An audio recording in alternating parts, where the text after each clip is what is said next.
the various projects which you are doing, like different agencies are doing large amount of road asset management projects, but it is not being shared with Indian Roads Congress, because any study, if it has to be put into a code of practice, must come through IRC. So I urge that, like the efforts what we are making, one, we can share with Indian Road Congress. I understand NTRO will also make a presentation at IRC session at Raipur. And other than that, also IRC has a lot of publications. It will be a good idea to disseminate our studies, our findings, case studies on some of the Indian journals. So that's how you can reach to a very wider audience. So these are like two expectations of mine from NTRO. Other than working also to share some of these work with the large Indian audience. So with that, I thank you all for listening to me patiently. Thank you very much. And I am happy that it is the right time for the Australians also to come in. If they had they come 10 years before, they might not have got that response. But that is why only Q highway, because of the out of their commercial interest, they hire the vehicle. But it is now the need of the public authorities also. And I will say only that much, that there is a lot more to go and it will take around. And what is the future? I would say that India government is planning to spend about $32 trillion on the infrastructure in the next 20-25 years. And out of that, I don't know how much will be shared by the road, but road is going to stay there. Density is not much higher in India. India is population density is very high, so 70% trips of Indians will take place on the road. The road is the future, as not like Europe, Australia. So, and it will be a great saver and it will be safe to the economy, give value to the people. With these points, I would say we should move forward, to collaborate together. NTRO is here to hold hand with us, and Mr. Mujja has already pointed out, he has already floated the tenders for the iPave and whatever equipments and data analytics is needed. And I see the ramps in the future of India. Thank you. Yeah, if you don't have that, well, your whole asset management cycle is full. New technology from Mr. Michael, Mr. Richard, and obviously our Indian government senior officials. So what we did today is about the briefing of next generation technology, which is being widely used in Australia and other developed countries, and which can be certainly brought into India. This is in detail talk about the technology. I would request Mr. Michael, CEO of NTRO, to give a brief what was talked today and how this next generation technology can benefit India.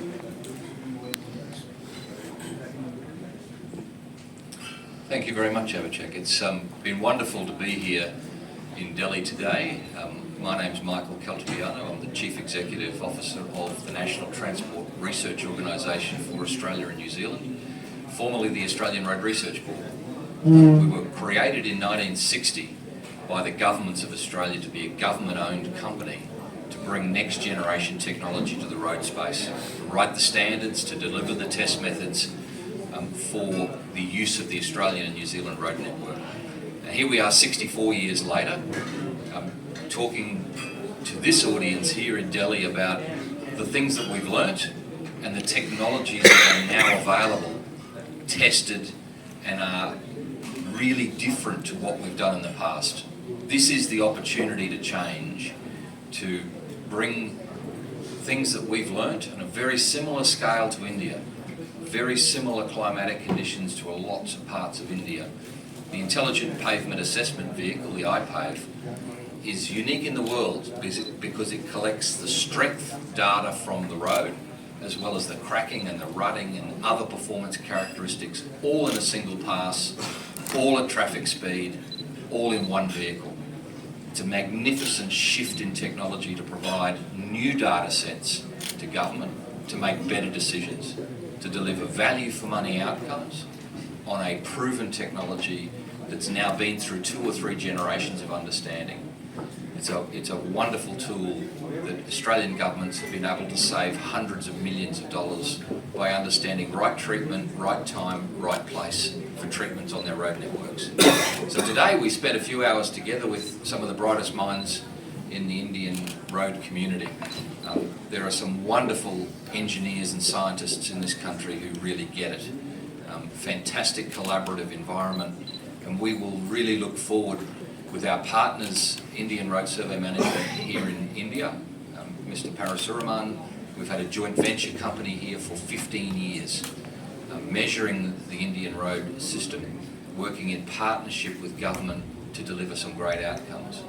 So we want to be able to partner with the Ministry, NHAI, CRRI, to be part of the Indian roading environment to deliver this next generation technology in partnership with government. That's what we do in the rest of the world, and we think it's time that this opportunity was presented here in India to make a step change, to deliver really great value for money outcomes. That's why we're here. Thank you, Mark. Thank you, Michael.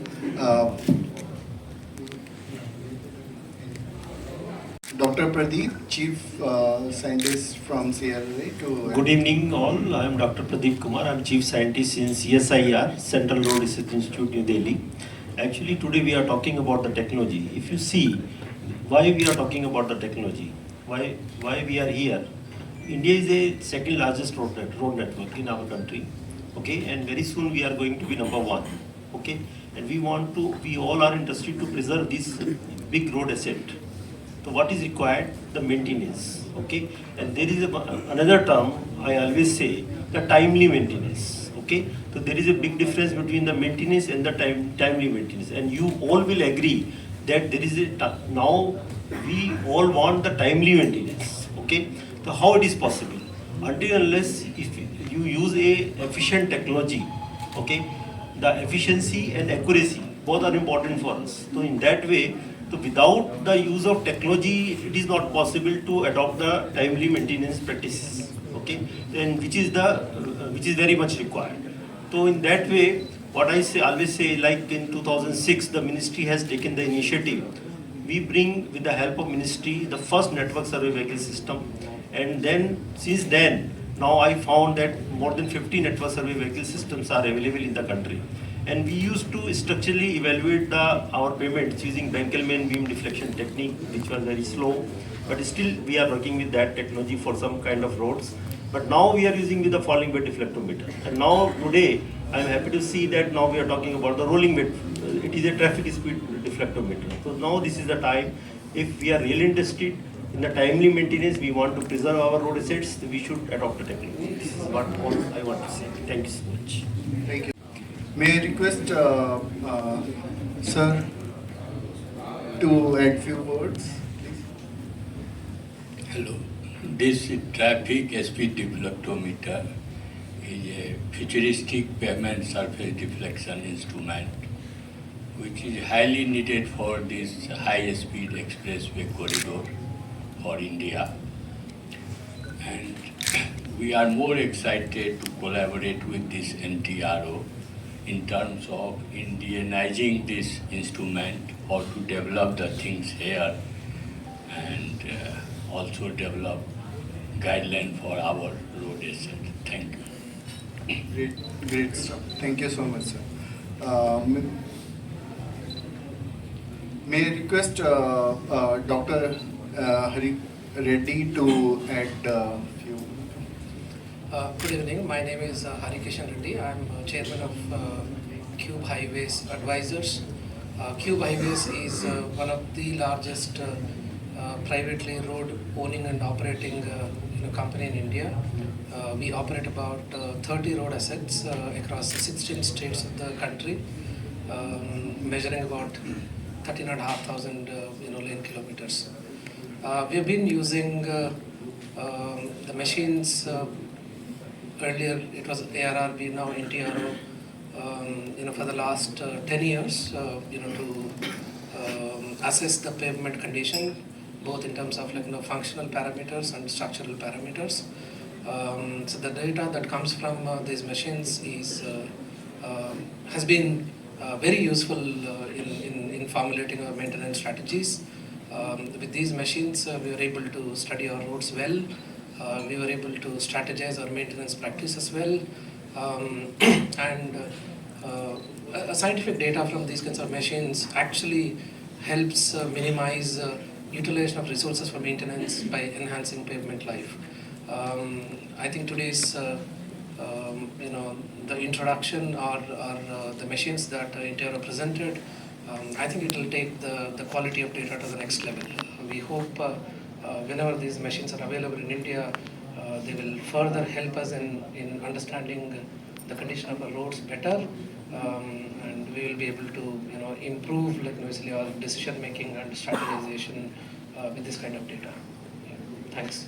Thank you. Time, which will ensure that what standard data is collected and it will give you the scientific result to, assist you for decision making. May I request Dr. Amarnath Reddy sir to just. So this is. Australia and India, when you're having this partnership, so there's a lot of, India is a country, we're a developing nation, and the cost which comes with it. So how much is the cost escalation when you talk in terms of dollars?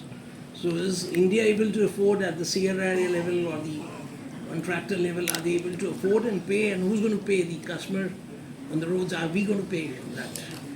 It's a really good question. For those in the room who didn't hear the question, is how is India going to be able to afford it? What's the cost? My answer is this, is that you can't afford not to use the next generation technology. You have a $3 trillion road asset. You've got to be spending the money to understand the condition of the asset to then maintain it properly. So there's some, as I said before, there's some really smart people in NHAI, in the ministry, CRRI, who are working on these problems.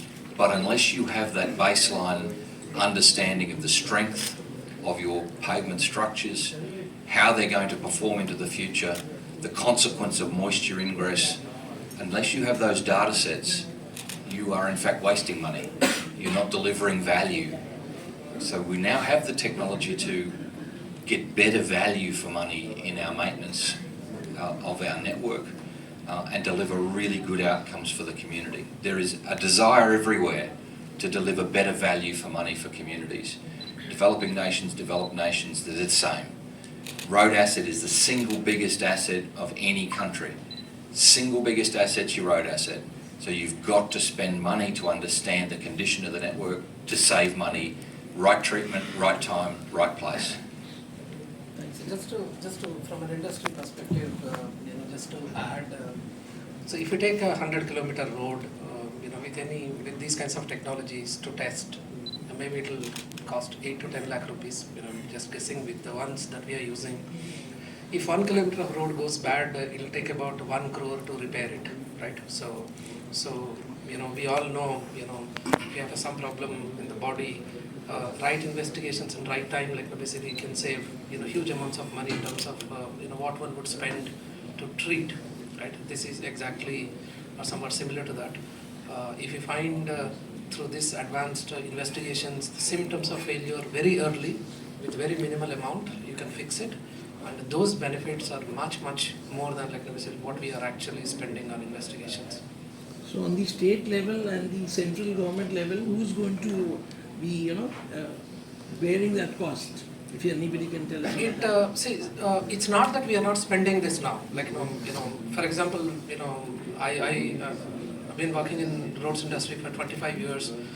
Earlier, for 100 kilometers to understand what is the condition of the road, people used to literally walk.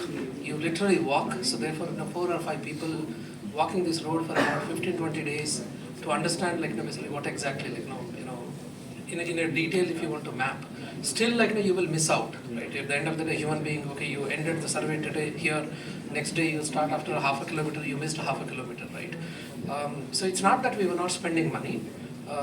We were spending money earlier, but on very rudimentary type of investigations, and sometimes the amount of money and effort that we spent, we were not getting that data. So these are very scientific means of collecting data. I don't think these are very expensive methods. From our point of view, as a practice from practicing industry, So we have graduated from purely manual collections to somewhat like obviously mechanized methods to more advanced methods now. This machine, for example, like it's traveling at 80 kilometers per hour, right? The deflectometer. Deflectometer. So therefore, and it's one machine which will give you many pieces of information. So therefore, the amount of network that you can cover, right? For example, there's rainfall, immediately after rainfall, like what is the condition of the road?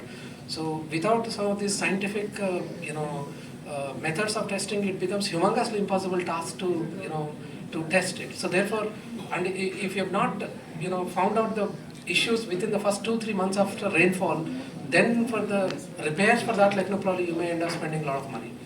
So therefore, these kinds of methods can give you that power of basically investigating a huge amount of network in a very short span of time, and then all the critical sections you can intervene at the right time, so that because the repair expenses are much more than the investigation expenses. I think that's the industry perspective. So it's not going to cost substantially more than what we were doing earlier. And probably what we will get from these investigations is a value for money. Sometimes you spend money that could be a little less, but you get nothing out of it. It has no meaning at all. Actually, I think that's the real difference. Australia, we only partner with government, so it's a government-to-government relationship. And to the question of who owns the data, government owns the data. So we partner with government to deliver collaborative outcomes. And as an Australian government-owned enterprise, that's what we do. We have the community at the core. We have a responsibility to deliver value. We have a responsibility to collaborate and transfer knowledge. That's what we do. So that answers the first part of your question. I can't answer the second part. So, what are infrastructure development and investment policy? How many investment for long-term policy? Short-term? You can answer that. Give it a go. Anyway. I think this partnership is more on investigation of the roads, and then give some real input to the government to make some informed decisions. So partnership has to, it cannot be done in one time. It has to be long term in order to give effectiveness to the agreement. So we will, initially we will do as a pilot project, and then we will showcase what the pilot project can give in terms of results. So once we are it is successful, then we will look for a long-term relationship, so that in the long term, how much of benefit we can give to the government in terms of cost saving on the maintenance. What about the CRRI and National Highway Authority? Yeah, it's a collaborative thing. They're our natural partners in bringing a technology into India. To do it without them is pointless. It has to be embedded as part of a normal way of doing business, normal way of understanding payments. And to your investment question, once you understand the condition of your network, once you understand the whole of life position of your network, it helps you make investment decisions for the future. I mean, the development of the road network in India is spectacular. I mean, the level of investment is spectacular. The government's just powering on developing the road connectivity for this country for the future. Our small role in trying to help that investment profile is to allow the right decisions to be made at the right time, in the right place, as the network develops. We understand the condition, we can make really intelligent decisions about where that maintenance dollar and rehabilitation dollar spends, so that you can keep building the network, so those investment decisions can be made. It's an integrated system. What we're saying is we can help better information in the front end, better quality in the front end, to enable the government to do more for the same amount of money. Do you obtain through the satellite? What we collect on the truck stays in the truck, and we hand the data to the Indian government. If we're using satellites, they'll be Indian satellites. All data stays in country. It'll be shared nowhere else. Very important principle. Whenever we work in any country, it's always in country, owned by the country. Save money and deliver better outcomes for the community. There are no cons, right? It's only upside. There is no downside.